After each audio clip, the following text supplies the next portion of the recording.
Bonjour à tous et à toutes, j'espère que vous allez bien et que vous passez une bonne journée. Bienvenue à vous dans cette nouvelle vidéo dans laquelle je vais vous donner mon petit retour sur une série HBO qui a pris fin cette semaine lundi et qui fait partie de l'univers de Game of Thrones écrit par J.R.R. Tolkien et qui est un spin-off et qui est A Knight of the Seven Kingdoms. Yes, j'ai réussi à le dire. Donc, ce petit spin-off a pris fin cette semaine. Et en fait, il est constitué de 6 épisodes. Ces 6 épisodes étant tous dans un format de 30 à 35 minutes, excepté le premier qui lui est dans un format de 40 minutes. Oui, c'est vrai qu'effectivement c'est très court. Je vous avoue que je me suis fait exactement la même réflexion, mais est-ce que pour autant ça pose défaut par rapport à l'histoire qui nous est racontée? Ça, on va en parler dans quelques instants. Je sais pas pour vous, mais pour ma part, personnellement, voilà, j'avais beaucoup aimé, moi, Game of Thrones. Alors, la fin, c'était fini quand même pas mal en queue de poisson, puisque le showrunner, à l'époque, s'était vu proposer de prendre les commandes de Star Wars 7, 8 et 9, mais ça ne s'est pas fait. D'ailleurs, les épisodes 7, 8 et 9 n'auraient jamais dû exister, mais bon, ça c'est un tout autre débat. Et donc, le showrunner avait à cette époque-là, paf, il avait coupé la patte à la série, et du coup, ça s'était pas forcément très bien terminé. Il y avait quand même néanmoins quelques bonnes choses, mais bon, c'était quand même assez mitigé, et c'est sûr que la fin aurait peut-être mérité d'être forcément meilleure. Mais bon, moi, dans les grandes lignes, j'avais quand même globalement beaucoup aimé cette série, car moi, une série qui va parler de politique, de sexe, d'alcool, ça va prendre en traître, n'importe qui peut mourir à n'importe quel moment, par moment c'est hyper trash. C'est le genre de divertissement dont personnellement je suis très fortement client. À partir du moment, bien sûr, où c'est bien écrit et bien réalisé. Autrement dit, bien drivé. On aura le droit ensuite à House of the Dragon. Alors ça, j'avais regardé que la première saison, mais je n'ai que très peu de souvenirs. J'avais regardé le premier épisode de la saison 2, mais ça restait sans plus, donc c'est passé aux oubliettes. Et donc là, arrive ce speed-off, et je vous avouerai que...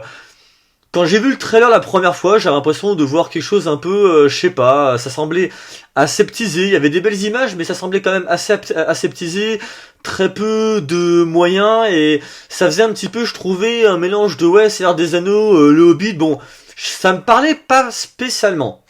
Mais bon, tant qu'on n'a pas vu, des fois on peut pas forcément savoir, on pourrait être surpris. Et donc, je lance le premier épisode d'une durée de 40 minutes, et on va donc du coup... faire la connaissance, parce que du coup, du coup, ça m'amène au pitch. On va faire la connaissance, d'un jeune homme qui s'appelle Sir Duncan le Grand. Yes, j'y arrive. Oui, parce que je vous avouerai que le vocabulaire chevaleresque, j'ai un peu du mal. Mais bon, je sais que vous ne m'en voudrez pas, et d'ailleurs, si jamais je faisais une quelconque erreur de vocabulaire, n'hésitez pas à me le dire en commentaire. Et donc, en fait, celui-ci, il va perdre, je crois, c'est son maître. Et du coup, il va donc partir à la recherche de son identité.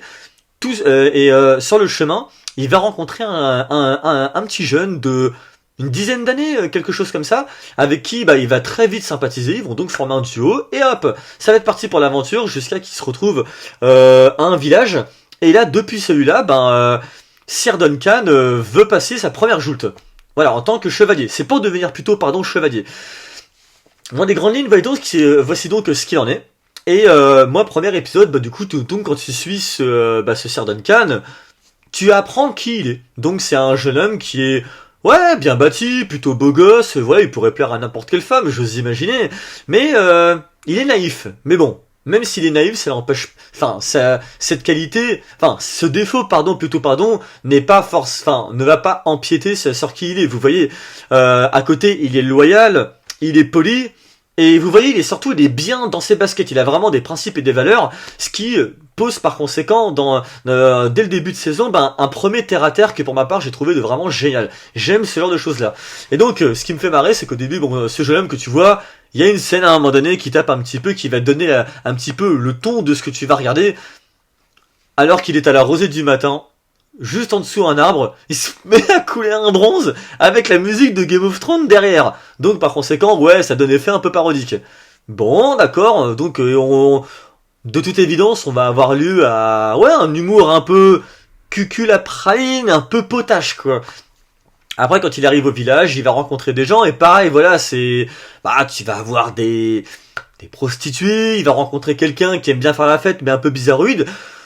Bon, toujours est-il que moi quand je vois ce premier épisode comme ça, je me dis ouais, bon, ok, à première vue, je ne retrouve pas la même tonalité, la même ambiance que ce que j'ai pu voir dans Game of Thrones ou par exemple aussi dans House of the Dragon. Mais bon, je me dis, allez, on va quand même voir par la suite.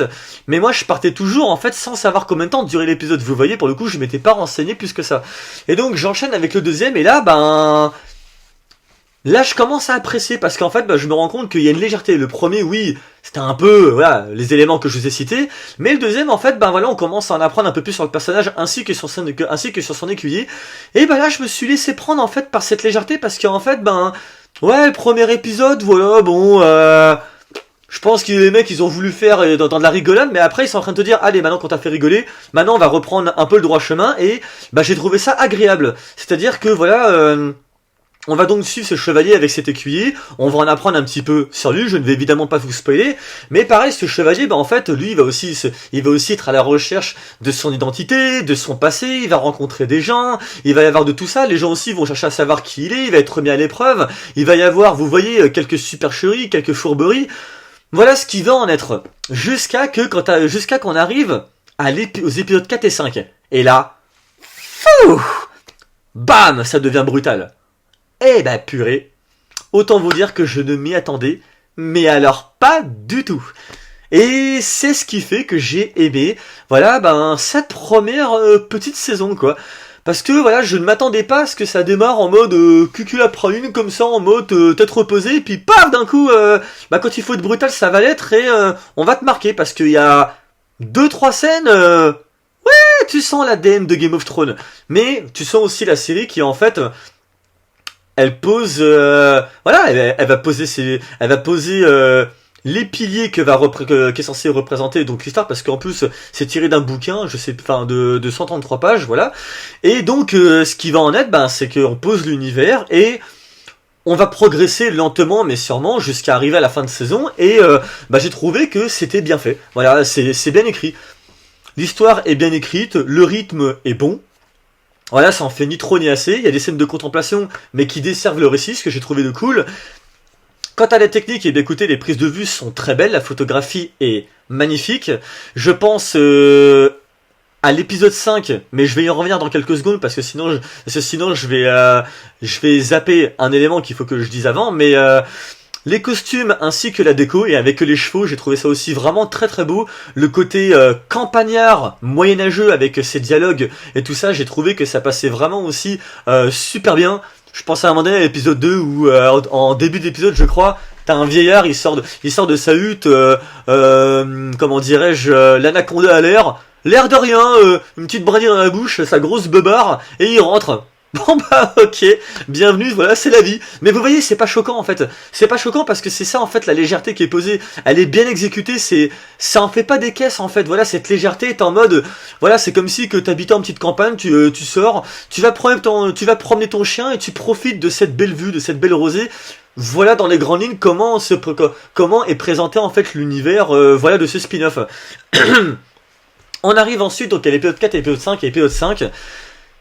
Voilà. Il va y avoir un combat, et ce combat va être pris à un moment donné, il va être, on va le voir du point de vue subjectif, donc par conséquent du personnage, on va être à sa place. Et là, on va rentrer dans un flashback qui m'a, pareil, étonné. Il va y avoir une brutalité dedans à laquelle je ne m'attendais pas, qui m'a justement surpris, et j'ai aimé être surpris de cette manière-là. Et vous voyez, il y a ce combat, ce flashback. Ce combat, on y rentre de nouveau. Et vous savez à qui m'a fait penser Sir Duncan lorsqu'il va combattre? Ah là là. Il m'a fait penser à un de mes héros préférés, voilà, un héros dont j'ai fait la connaissance et la découverte il y a de cela moins d'un an et demi. Guts Berserk. Le même genre. C'est-à-dire qu'il s'en prend plein la tronche. Il est beau, il est stock, vous voyez, mais je veux dire, il est loyal, il est droit, il est sage, mais c'est un combattant qui lâche pas le morceau. Et en lui, c'est quelqu'un qui n'hésitera pas à protéger, mais jusqu'à son dernier souffle de vie. Mais par contre, quand il faut se battre, quand il faut déglinguer, quand il faut y aller, paf, il envoie la sauce et mortel. J'ai pris un pied total quand j'ai vu ça. Vraiment, j'ai été surpris parce que je ne m'y attendais pas. Maintenant, est-ce que ça a été fait exprès de la part du showrunner?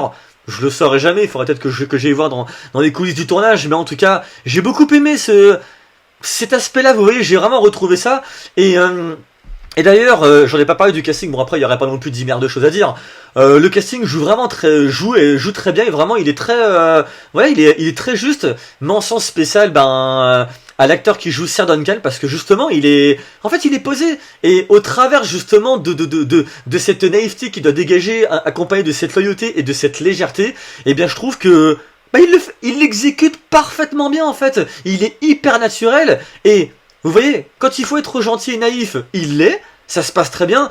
Par contre, quand il faut être violent, waouh, ah là là, ça envoie du vénère, et c'est le genre d'écriture narratif que j'aime. Voilà, c'est franchement, ouais, c'est le genre de choses que je kiffe. On arrive après l'épisode 6, pareil. Il y a quelque chose auquel je ne m'attendais pas, de très subtil, et ouais, là tu sens la patte Game of Thrones qui est là, mais c'est vraiment une toute petite touche pour te dire que t'es quand même dans l'univers, tu vois.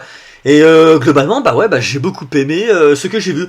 Quant à l'enfant qui va jouer, ouais, voilà, comme je l'avais dit, hein, il est, ouais, il joue plutôt très bien. En même temps, bon, c'est un enfant de 10 ans, il a pas non plus les capacités d'une personne qui aurait 20 ans, sauf s'il aurait fait du théâtre. Donc je trouve il joue plutôt juste, il est espiègle, il est malin. On va apprendre aussi quelque chose sur lui, et je trouve qu'il arrive plutôt bien à gérer. Et pareil, petite mention spéciale aussi qui va nous apporter dans l'épisode 5. Évidemment, je n'en dis pas plus afin de vous donner envie, parce que ouais, vous l'aurez deviné, mais voilà.